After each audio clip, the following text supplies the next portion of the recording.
I was 22 and desperate for work when I found the advertisement. A wealthy widower needed someone to care for his twin children.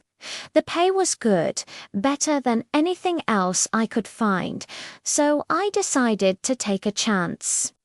The house stood before me like something from a magazine, all stone and glass and perfectly trimmed hedges.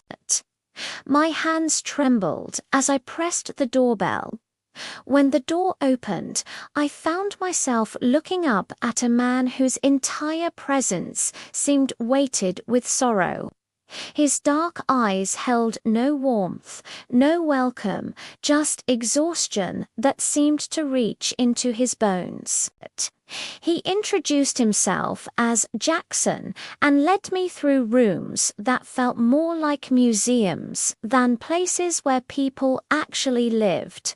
Everything was expensive and beautiful and utterly lifeless. Then I met Shane and Zara.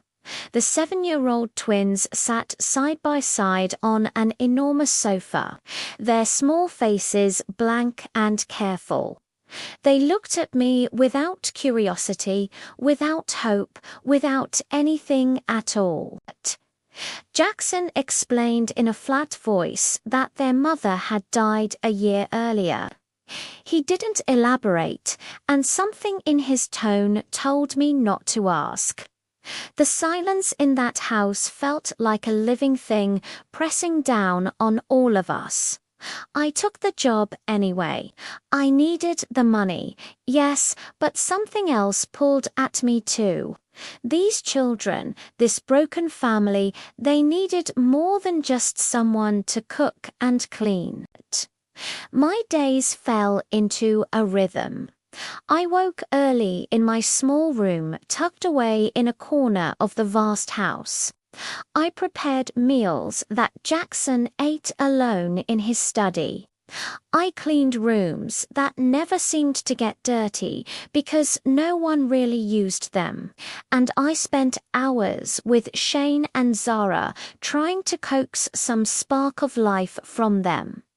For weeks, nothing changed. They did what I asked without complaint, but also without enthusiasm.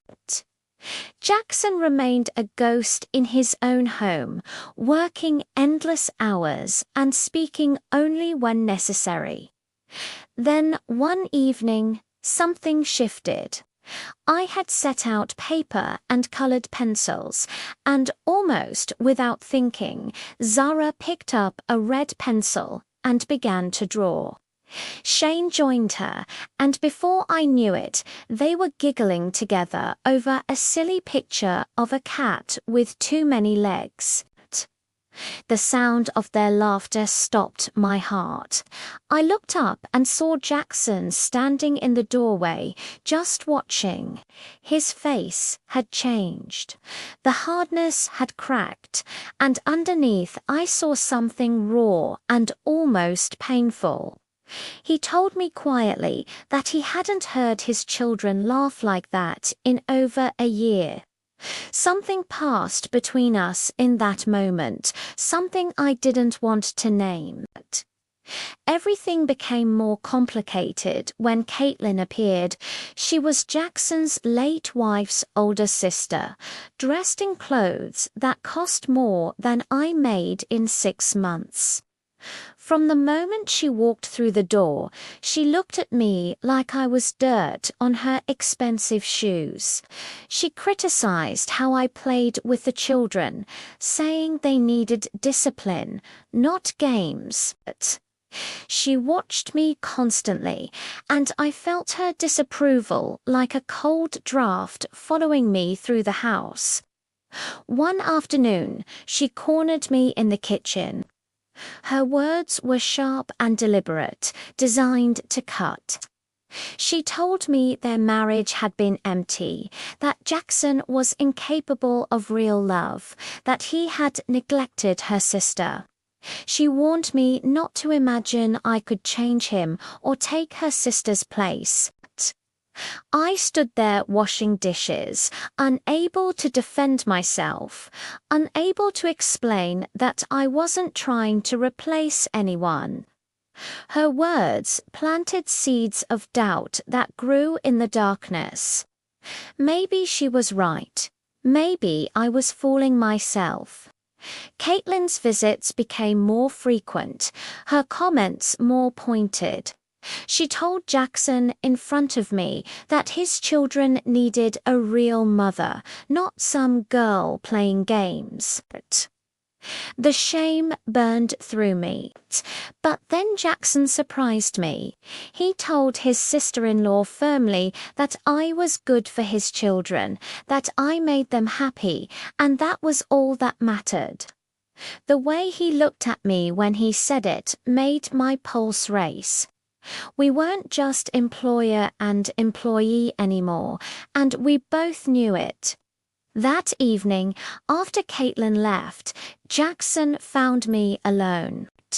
We talked, really talked, for the first time, and then he kissed me. It was gentle and tentative and absolutely terrifying. When we pulled apart, everything had changed. The next morning, Caitlin arrived unannounced and immediately sensed something different.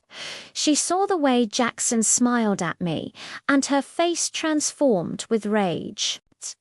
She accused me of being a gold digger, of using a grieving man, of trying to steal her sister's place. Each word landed like a blow. Part of me knew she was right. This had been another woman's home, another woman's husband, another woman's life. I didn't belong here. I ran upstairs to pack. Jackson followed me. He sat beside me on the bed and told me the truth he'd been carrying. His marriage had been lonely and cold.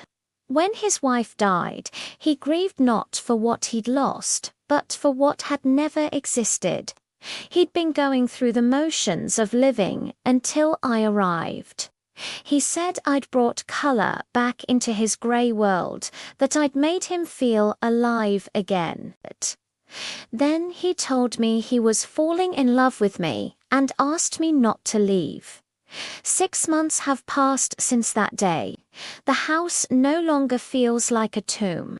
Shane and Zara fill the rooms with noise and laughter and the beautiful chaos of childhood. My small maid's room sits empty now. I sleep beside Jackson in the master bedroom, and sometimes I wake in the night amazed at how my life has transformed. Caitlin stopped visiting after we announced our engagement. Jackson has changed to her. The sadness has lifted from his eyes, replaced by something warm and alive. Last night, he took my hand and asked if I was truly happy. I looked around at our home, at this man who has become my whole world, at the 2 children I love as fiercely as if I'd given birth to them myself. I told him yes, more than I'd ever imagined possible. I came here looking for work and found a family instead. Love arrived quietly, in the spaces between grief and healing, in the laughter of children who'd forgotten how to smile. Sometimes the most extraordinary things grow from the smallest acts of kindness.